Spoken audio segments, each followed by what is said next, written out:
here because we've been asked by a client to upgrade a table that they recently bought.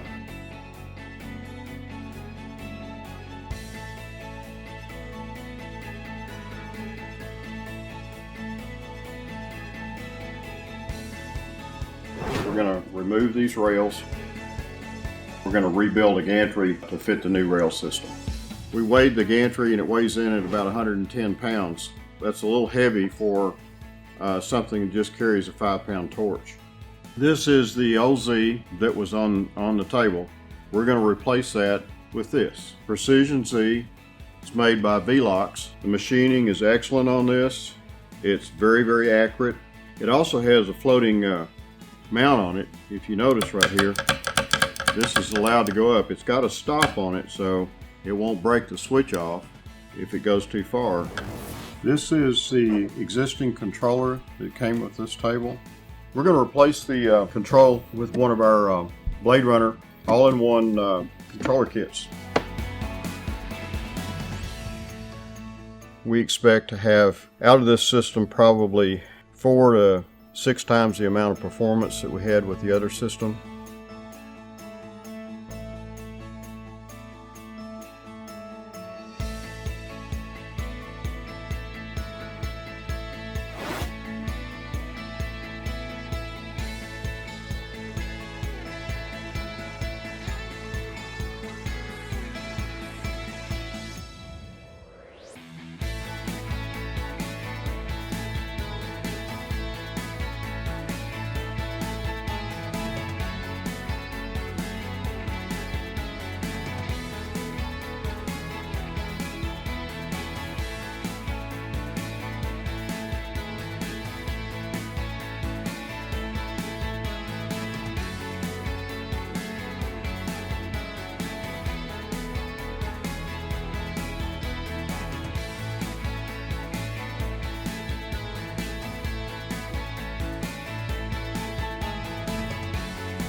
I'm Robert. This is my piece of crap turntable. They got converted by Tom. He did a great job.